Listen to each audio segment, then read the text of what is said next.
Welcome to this explainer, where we're going to dive right into a seriously fascinating, highly structured esoteric discourse. It basically maps out the invisible architecture of the human mind and the universe itself.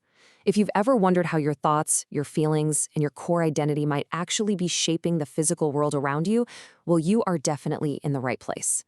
Today, we're unpacking a source text that claims to reveal the hidden mechanics of reality by completely blending spiritual philosophy with the physics of energy. Okay, let's take a quick look at our roadmap for today. We'll be covering 1. An ocean of energy. 2. The 4 lower bodies. 3. The root of suffering. 4. Life on other levels. And finally, 5. Tuning your mental radio. Kicking things off with Section 1. An ocean of energy. Everything is vibration. To really wrap our heads around this metaphysical framework, we have to start with a concept most of us already recognize from basic science, but maybe we haven't taken it to its ultimate mind-bending philosophical conclusion. The discourse actually begins by linking Albert Einstein's famous theory of relativity straight to the biblical creation story. It posits that everything in existence, and I mean absolutely everything, is fundamentally just vibration. While science tells us everything is energy, this text argues we haven't truly absorbed the stupendous implications of that fact. The universe is entirely made of one basic vibrating substance, which is often referred to spiritually as the mother light, or basically the canvas upon which all form is projected. Now, according to the text, for energy waves to exist at all, there has to be an ocean of something vibrating. I mean, you can't have an ocean wave with water, right? Well, ancient alchemists, Buddhists, and even early physicists referred to this foundational ocean as the ether. The text points out that modern science actually abandoned the concept of the ether simply because it lacks physical properties that our physical instruments can measure. But according to this source, the ether is the infinite, undivided circle of heaven. It is the fundamental substance of reality. And because everything is made of the exact same basic substance, there are no impenetrable barriers between realms. That means the only difference between what we call heaven and what we call earth is simply the frequency of those energy waves. Just think about how red light vibrates at a different frequency than blue light. It's the same idea. The spiritual and material realms are just part of one massive, continuous energy spectrum. Moving right along to Section 2, the 4 lower bodies, divisions of the universe. The source material maps these 4 realms together so neatly, showing exactly how pure spiritual energy flows sequentially right into our physical reality. It starts at the identity realm, the element of fire, which represents your fundamental worldview and your deepest sense of self. Then it steps down into the thought realm, the element of air, becoming your specific mental ideas. But, ideas alone don't really do much. Your thoughts need the water of your emotions to actually gain momentum. That's why it drops into the feeling realm, where emotions give those thoughts direction and intensity. And finally, it manifests in the physical realm, Earth, as concrete action. Basically, your mind relies on these 4 corresponding lower bodies to filter and shape your reality. This next part is absolutely brilliant. The crucial point is explained through a film projector metaphor.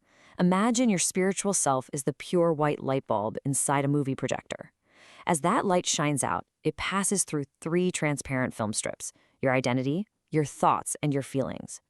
Whatever images, beliefs, or traumas happen to be on those film strips will completely color that pure light. By the time that light hits the movie screen, which represents the physical universe, it projects the exact image dictated by those higher levels. The physical world is just the screen. It is literally no more real than a movie projection. So the text argues, if you don't like the movie of your life that's playing on the screen, you shouldn't try to change the screen. You have to change the film strips inside you. Which brings us to Section 3, the root of suffering. Imperfect projections.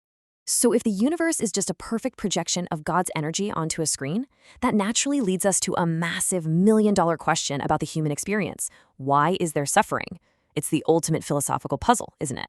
Well, the discourse posits that God gave souls free will to experiment with energy. Because the material universe is essentially a schoolroom, humans are allowed to create imperfect mental images on those film strips we just talked about. We are totally free to project a sense of separation or impure thoughts or volatile emotions. And because the universe acts as a flawless mirror, those imperfect mental projections just manifest right back to us as imperfect, painful physical realities. The text explains this through what's known as the fall of man. Originally, humans knew they were projecting reality, so if they made a mistake, they just changed their thoughts and fixed the projection. Simple, right? But over time, what happened? They lost contact with their spiritual teachers and entirely forgot the law of creation. They started looking at the movie screen of the physical world, believed it was completely permanent and outside their control, and mistakenly viewed themselves as helpless victims of their environment rather than the creators of it. And this loss of responsibility? Absolutely disastrous. It allowed rebellious forces to manipulate human beings, particularly through the emotional body. You see, the text stresses that emotions are just energy in motion. They have no inherent sense of right or wrong. So by constantly agitating the collective emotional body of humanity, dark forces can trigger wars and destructive actions, popularizing that highly dangerous if it feels good, do it syndrome. It's a subtle lie tricking people into projecting chaos. Let's look at Section 4, Life on Other Levels, Intelligent Entities. According to this framework, we are definitely not alone. Just as human beings are the intelligent life forms in the physical realm, there are self-conscious, intelligent beings residing in the invisible realms of identity, thought, and feeling. It adds such a fascinating layer of mystery to the world around us. Some of these entities have actually never been physical, while others are souls who once had physical bodies but are now occupying these other unseen frequency bands. Now, this is a really fascinating concept from the text. Souls can actually get trapped in these non-physical realms if they fail to balance all four of their lower bodies. For example, if you balance your physical body but your emotions are out of control, you get stuck in the feeling realm after death. Or say you balance your physical and emotional bodies but become hyper-intellectual and arrogant, you get stuck in the thought realm. Essentially, you become trapped in this giant cosmic debate club full of intellectual pride, genuinely believing you know better than God how to run the universe. To truly ascend, you absolutely must balance all four.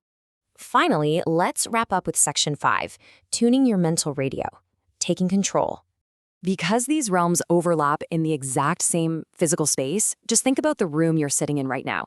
It is absolutely full of radio waves, Wi-Fi signals, and cell frequencies, all occupying the exact same space without crashing into each other. The text argues that the realms of thought, feeling, and identity exist in your exact space in the exact same way. Your mind acts as the radio receiver. By focusing your attention, you are literally turning the dial and tuning into the frequencies and the beings of these specific realms. So to avoid being manipulated by malicious entities broadcasting on lower frequencies, especially the feeling realm, which the text says is now completely devoid of benevolent beings, you have to take control of that dial. The discourse insists you must balance all four bodies to reach the middle way of Christ consciousness. This balanced, higher frequency is the absolute prerequisite if you want to clearly tune into and communicate with the benevolent ascended host, which the text describes as the enlightened spiritual teachers of humanity. And what's wild is that this tuning doesn't just affect individuals, it scales up and affects physical geography. Think about the distinct vibe of different cities you've visited. The text argues that local areas can literally become hell on earth or heaven on earth, entirely depending on the collective vibrational frequency of the people living there. A densely populated city where everyone has agitated emotional bodies will lower the local physical vibration until it overlaps with the hellish feeling realm. Conversely, a place devoted to balanced spiritual activity can literally overlap with the heavenly etheric realm. Ultimately, this explainer leaves us with a really profound and provocative assertion to chew on.